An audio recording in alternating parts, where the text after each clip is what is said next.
Well, after weeks of blockades along the Canadian border, protests over COVID mandates continue, but we are seeing a little bit of good news this morning. The premiers of Alberta and Saskatchewan, along with governors from 16 U.S. states, are now urging their national leaders to make sweeping changes in policy.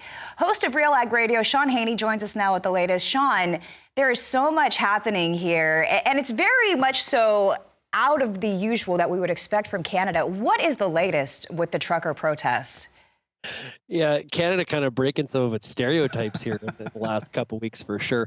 So this is a really interesting situation where Premier Jason Kenney of Alberta, Premier Scott Moe of Saskatchewan, co-signing this letter, as you mentioned, with 16 Republican governors from across the U.S., including border states like Montana and North Dakota, urging the White House and the Canadian government to change its policy on cross-border vaccine mandates for truck drivers.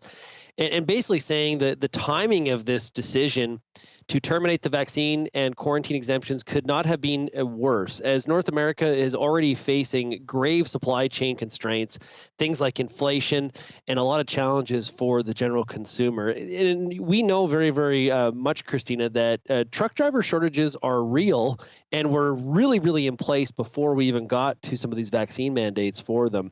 So as we start to see some of the protests kind of dwindle and calm down in cities like Ottawa and at borders like Coutts and Emerson, both the Canadian premiers, or Alberta and Saskatchewan premiers, as well as some governors saying, let's change this policy quickly, which kind of got these protests started in the first place. You know, it's so interesting because we're at this very weird point of the pandemic right now. It does seem a lot of the medical scientists, they believe, hey, we actually could be at the end, on the bright side of this pandemic at this point. So the timing is very interesting.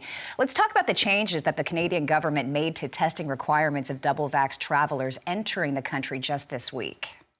Yeah, I got to agree with you. I really hope we're at the end of all this. This has been a long 2 years.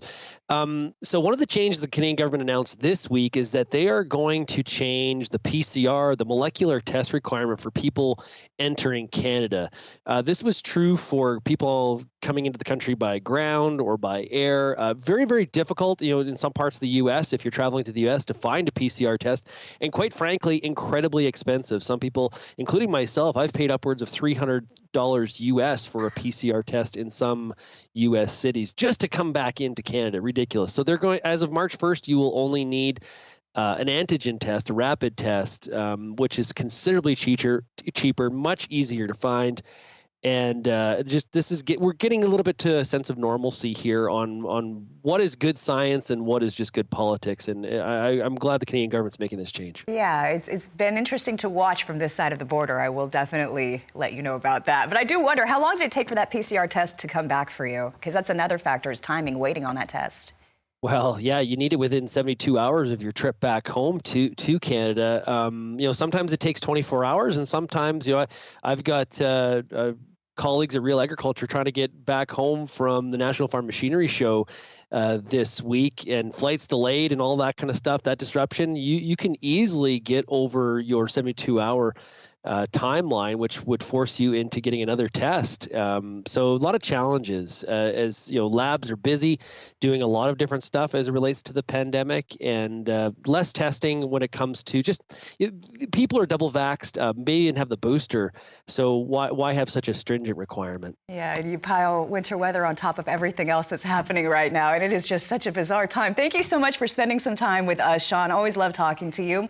Host of Real Ag Radio, Shaun Haney. Appreciate you. Remember, you can catch Shaun on his show. Real Ag Radio airs at 4:30 Eastern every weekday on Rural Radio, channel 147 on Sirius XM. We'll speak with him again right here on your Market Day Report when we meet back on Tuesday.